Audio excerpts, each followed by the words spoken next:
Scented blooms, glossy leaves and sweet and tangy fruits sum up the compelling case for citrus. Later in the video, we're going to visit a truly inspirational citrus grower who is going to share her expert tips for growing citrus no matter your climate. But first, let me show you what I'm going to start my collection with. In my cooler climate, perhaps the easiest to grow is the good old lemon, so beautifully fragrant. But of course, if you are in a warmer climate, then the sky is the limit. Now, lemons really are the best for my cooler climate, as I've said, so I've bought myself this beautiful little stunner here. Let's see what we've got here then. If I carefully ease him out from the pot. Yeah, as I suspected, there's some roots kind of running around the edge here, so this plant is really going to benefit from being potted on into fresh potting mix. And I'm going for a container that's kind of one size up. And the best time to pot on is usually in the spring, but really any time plants are pot bound, just crack on and do it. And then as my growing medium, I'm using a soil-based potting mix. Now, soil-based is slightly heavier and slightly more substantial, which is exactly what we want for plants that are going to be growing in containers long time for all of their life. So choose that. Just to be on the safe side, I'm going to add about 20% by volume to 80% potting mix here of this gravel here. It's nice and gritty, and if I mix that all in thoroughly, it's really going to help improve drainage. Of course, if you are in a warmer climate, then citrus will grow quite happily in the ground. Start with a little cushion of our mix in the bottom there, and then in we go. That's about right. And then just feed in around the edges. I'm already falling in love with this beauty. Isn't it just stunning? Now, in a cooler climate like mine, it's best to keep citrus under cover in the warm for much of the year. But during the summer months, well, they can go outside in a sunny, warm position such as a sun-trapped patio or terrace, for example. And that's where I'm going to put this guy for now. There, I think this sun-drenched spot here is going to be just perfect for these guys. Now, what about watering? Citrus needs to be kept nicely watered, especially in dry weather. They can dry out very easily in containers, just like any other container plant, so that is an important consideration. In the winter though, they'll need less water and can be left to dry out a bit between waterings.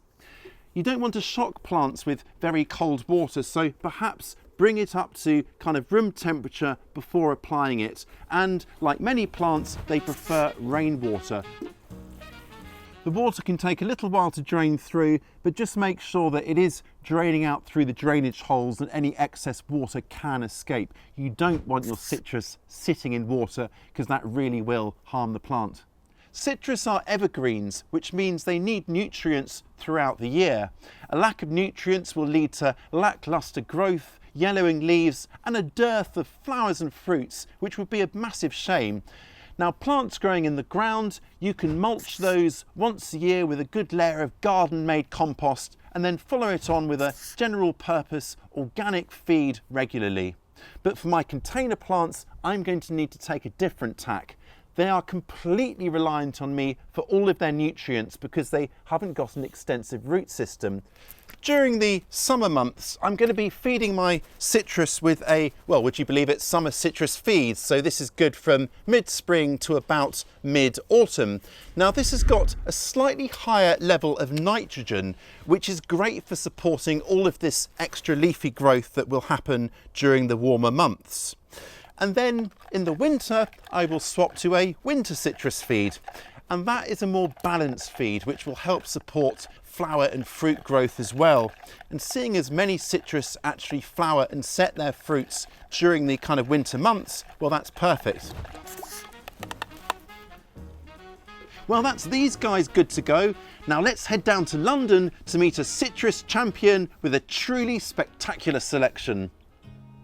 Shahnaz, thank you for having us along today. Now, this is quite magnificent, but citrus, they're not from our climate. So what was the attraction to citrus? With citrus, more than other fruits and flowers, it's the all year round interest that citrus trees provide. Right. They can fruit in winter, they can fruit in summer, But overall, with the citrus, it's also the health benefits. They are enormous. And there is a saying, 1 orange a day keeps the doctor away. Yes, that's so very true. Why I like not? that. I like that. That's Yeah. a very good point. And this feels like a real sort of jungly environment here. There's so much going on. How many citrus plants do you think you've got in here? I believe about 20, 25 in here, and I've got the rest outside. So altogether about 40 citrus trees. Wow. So I've collected them over last 10, 15 years or so. Wonderful. Yeah. So what would you suggest as a first-time grower would be a good citrus to start with? I've heard lemons are a good bet. Yeah, definitely lemons are a beginner's citrus plants. You can grow them indoors. Okay. And you can also grow them outdoors. They can take temperatures down to -5, -6. Oh, right. Yeah, it's Yeah. in the sort of mid-20s Fahrenheit. Yes, Yeah, that's pretty fresh. absolutely. Yeah. So you can have lemons growing on a sunny windowsill. So obviously you don't need a conservatory or a greenhouse. Yeah. You can just give them plenty of light. Okay. That's what they need. So with lemons, if you're obviously, living in a slightly colder part of the country, you can bring them in, but I've always had success leaving them outdoors. Yeah. And they have bounced back. You really don't have to worry about humidity, greenhouse or conservatory, because it's usually quite humid.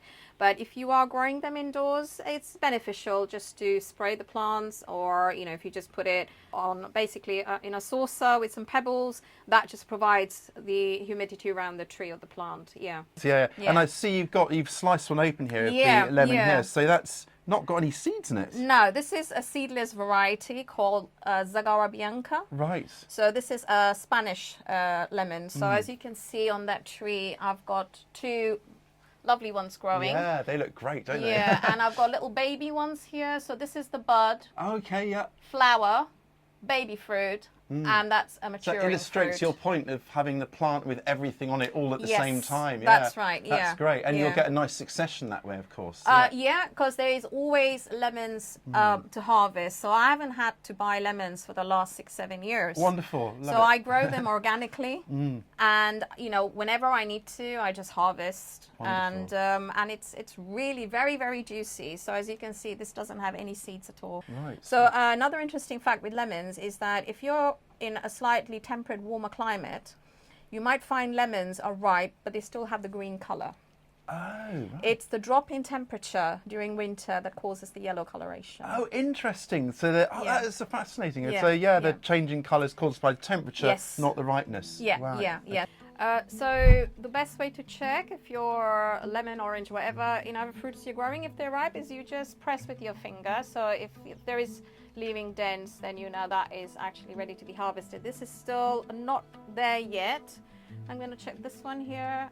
That is quite ripe. So I'm going to pull that. You can twist it, and that should come off the tree. There we go. That is ready. Would you like a cutting bin from the seedless variety? That would be amazing. Lemon? Thank you so Yeah, much. I'll give you the honours Great. of doing the Lovely cutting. stuff. So that tender This growth bit up up here. there, that's Perfect. right. Thank that you. will be perfect. So with citrus, here they get the light from basically dawn till late afternoon. So they need plenty of sunlight. Bright light, direct sunlight, the citrus can handle, because a lot of these citrus, they are grown from Mediterranean climates. And the more sunlight they get, that helps in forming of your bud, your blossom, and then your fruit. And they're definitely not shady plants. No. And obviously they need water too. And how do you check though? Do you sort of lift up the pots to get a gauge for height when they're all containerized like this? What's your secret? Okay, so you can lift the pots, obviously, if it's something that you can lift, but I have got big, massive pots in here, some in 150 litres, some in 90 litres, Wow. which is absolutely Yes. impossible, and it will break my back. So I use my best friend. This is my gardening best friend, which Okay. is a moisture meter. Oh, right. So as you can see, it has the dial that goes from red to green to dark blue. So dry is red, moist is basically your green, and your dark blue is wet. If I want to check if my citrus needs watering, I just go right down. Don't be scared. Yeah. You can go straight down into Yeah. the pot, the bottom of the pot, and you can see on this one, No water. it's Yeah. blue. which means it's got plenty of water. More citrus are killed by overwatering than underwatering. My advice is when you see that dial just going up to the mid of that green section, it's time to water. Or you can also put your finger under the drainage hole. You can check the compost. That's going to be the wettest point. So that will be the wettest point. Gotcha. So what you want is at least a quarter of the pot getting dry before you water again. Do not leave the pots standing in water. Make sure the pots are actually raised up. So I raise them on top. You can buy, the pot feed, and make sure that there is plenty of drainage hole. In terms of feeding, I know citrus like summer feeds and winter feeds. What's your kind of feeding regime? Right, so with citrus, you can feed them throughout the year. Summertime, every time you water, give them a feed. Right. Wintertime, it's only once a month. Okay. Because wintertime, they have their specific citrus feed, and that is because the fruit that has been set from the summer is actually going to mature in the winter. So your trees, being in an enclosed pot, they need all that nutrition. So they're relying on you. If it was in the garden or in the soil, obviously nature takes care of everything. Yeah. I have recently found a magic potion, which I would like to show. This magic golden liquid in here, I'm not sure if you can guess what it is. It's got lots of, is it, it looks like a sort of, from a fish tank. Is it fish poo? That's right. Really? Fantastic. This is fish poo water. Aquaponics going on this here. This is aquaponic, and this has all the nutrients, because since I started using citrus, on all the citrus, I use it in the garden. So I have 2 fish tanks, and once a week when I do the water change, I get about 70 liters. That waters the entire garden and all the trees in here. So you can use it on all plants, all trees, and I have had 5 times more growth. Really? More flower. Wow. And more baby fruits basically have That's set. incredible. I wonder if something like for people that don't have fish, like a fish emulsion You can use a fish emulsion, yeah, absolutely fine. You can use that too. I have actually ditched all the citrus commercial feeds. Oh, really? So you're just relying on this now? I'm just relying on this. Now, if you use any fertilizer, you can't directly use fertilizer into a pot because it will burn the roots. You have to water it first.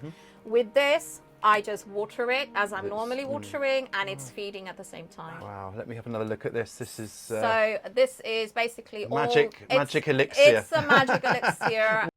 One of the most dreaded pests that I do get in here are mealybugs. You can obviously get the aphids, which are not that difficult to eradicate, but mealybugs, they have a very thick outer skeleton. So your commercial insecticides and systemic insecticides, which I've used for decades, I found them to be highly resistant. For some reason, they do become very resistant. So what I found that really works, natural, is your Castile soap. So your Castile soap, obviously make sure it's not your ordinary dishwashing liquid or your shower gel. You can't use those because you are going to kill the citrus. Castile soap is very gentle on the skin, but it's used also as an organic insecticide. So 15 mils in 1 liter of water is what I have in here. This is a pressure sprayer. You can use any sprayer as well. And you just spray it. So mealybugs are very common when it's, warm and humid. Winter time is not a problem, although you may have some mealybugs, that are dormant, and then when the weather is warming up, they'll obviously spring back to life. So you can use this every single day. And this also helps with the moisture, although I don't need to spray in here for moisture reasons because it's quite humid, but it has a dual effect. So do you spray this kind of every few days, partly preventative as well? You can use it as a preventative, insecticide, natural, insecticide, or as soon as you see little bugs, just spray the whole thing. And this is technically organic as well, this stuff, because it's soap. This is organic soap. It has to be Castile soap. It doesn't matter what brand you get, but has to be Castile soap. Gotcha. Right. Wow. Yeah. I've got some citrus growing outdoors in the garden, so I'll show you around. Yeah, fantastic stuff. Okay, let's Thank go. you. On the step. Yeah. So you can see it's a glorious stone. What's hardy enough to grow outside then? It's obviously a bit of a sun-trapped garden, it's quite sheltered. That must make a difference, but what have we got? Okay, so I've got two big orange trees here. One is, this is your citrus sinensis. There aren't any buds. That's your common orange. This is the common orange, yes, and you can see it's got lovely, you know, lush leaves here, and this is about 10, probably about 10 foot high. And here I've got another orange tree. This one is the Delta orange. So you have different varieties of oranges, so they are super hardy. And is it just the fruits you can eat, or can you use the leaves? I know like kaffir lime leaf is used in a lot of Asian cooking, but are other citrus leaves edible? So all parts of the citrus are edible, right. including your leaves. Okay. Yeah, you can actually do citrus tea. You take some leaves, you just boil it, and you just take the water out, and that's your citrus. Oh, lovely. Homebrewed It's got a nice citrus kind of tree. fresh tang to it. Yeah, absolutely. Wow, yeah, great. so you can. The leaves are edible.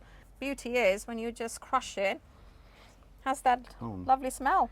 Oh, it does, doesn't it? Oh, So it's releasing all that essential that's oils. glorious. Yeah. So you can flavor your salad, you can flavor your rice, whatever you're cooking. It's a great tip. Yes, yeah. This is looking really lush and healthy. What's this? This is your clementine tree. This summer it's put on quite a lot of growth after I've used the fish fertilizer, fish poo water. Yeah.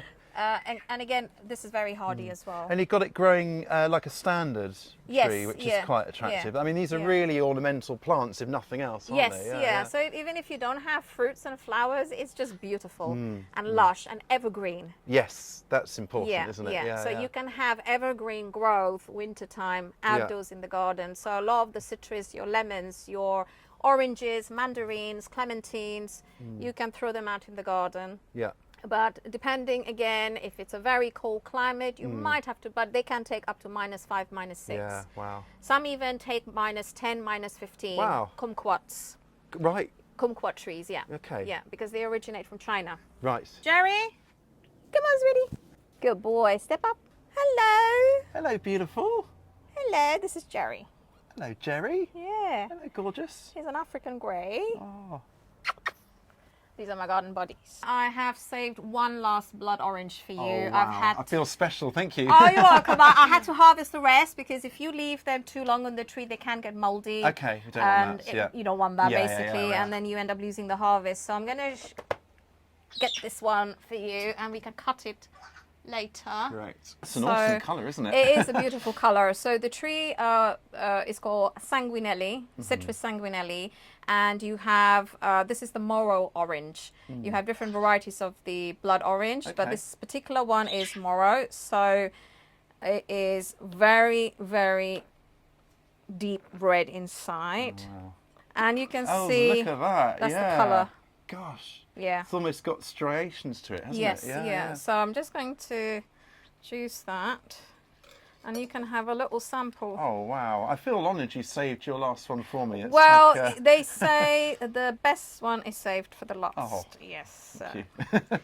Right, I think we have enough in there. Right. Wow. Little Thank you. sip and see Cheers. if you like it. Oh, that is magic itself. Does it taste nice? It tastes really lovely. It's not too sweet. It's not too sharp. It's just got a kind of cuddle in the mouth kind of taste to it. It's gorgeous. You can feel the life through your veins. I really can. Thank you so much for sharing that with me. You mentioned earlier, right at the start, that growing citrus is great for kind of the flowers, the fragrance, the fruits. It must put you in a pretty great state of mind, mustn't it? Absolutely does. Reason why I grow all these plants, trees, especially citrus, is for general well-being, so mental and physical. So gardening overall is so beneficial to your mental state and your physical state. It reduces your stress levels and also increases your immune system. They are rich in your antioxidants, rich in vitamin C. They can protect your heart. Help in prevention of cancer, diabetes, neurological diseases. The benefits are just enormous. And being a GP, I prescribe gardening to patients. Tender, loving care. You're seeing something grow. You can grow from seed. You can grow from a cutting. But it's that joy, and it's releasing all those good chemicals. is why I love gardening. Well, I tell you what, I'm feeling really buoyed up and just full of positive energy from all this. Thanks so much, Shahnaz. You're welcome. You're welcome. So here's that cutting from Shahnaz here. And look at that, we can see it's really kind of vibrant and healthy. There's no flowers in here, it's all vegetative growth. Nice and zingy, that's exactly what you're looking for in a cutting. I have to say, I was absolutely blown away by that citrus collection, weren't you? And it just goes to show what can be grown even in a temperate climate like ours. And if you're in a warm climate, well, I envy you. Now, if you're taking cuttings, just keep them nice and cool and wrapped up in wet tissue like this until you're ready to process them. And it's always lovely when you visit a garden and you can take something away. Thanks, Shahnaz. So what am I going to grow it with? I've got this lovely peat-free potting mix here, and just like our actual adult citrus, I'm going to add something to help with that drainage, and this time just a handful of perlite, but I think grit would do just fine too. Citrus cuttings are prepared just like any other, but let me bring you in closer to show you how I'm going to do that. So the first job is just to trim the bottom of our cutting so it's just below a leaf node. That's where the leaves emerge there. And just give a nice clean cut across the bottom using sharp scissors, pruners or a knife. There we go, and we want the cutting between about 15 to 20 centimetres or 6 to 8 inches in length. That's perfect. And I'm now just going to remove the lowest leaves because we don't want the cutting stressing from not having a root system yet. Removing some of these leaves will balance our cutting out so it's not stressing. I'm going to leave just the top leaves, so something like that is absolutely perfect. Now, to help it root, I'm going to dip the cutting into hormone rooting gel. You could use powder as well. This will just help to stimulate root growth. Dip the cutting in, and then that there is primed and ready. Let's grab our prepared mix here and then firm it in. And now I'm going to add the cutting, but I'm going to add it towards the edge of the pot, which is supposed to help with rooting. I'm not sure why, but let's do it anyway. And give it a little water. There we are. Now we want to have a lovely, warm, humid environment. So to help with that, I'm going to pop it in a clear bag. But to keep the bag off the cutting, just pop in this stick like that to support it. And then here's the bag. Over we go. And then to secure the bag onto the pot, the elastic band. Job done. Now I'm going to pop this onto a bright windowsill but out of direct sunshine to get it to root. And I'll know it's rooted when I see fresh growth beginning to come on. At that point I can remove this bag and just keep it kind of humid with misting and the occasional water, of course. Well, that's my citrus all started. And now I'm going to wind down with a lovely orange leaf tea, courtesy of Shahnaz. If you're tempted to try citrus, then let me know what you're going to grow in the comments below. Or for another fantastic family of plants, this time ginger, check out this video next. I'll catch you next time.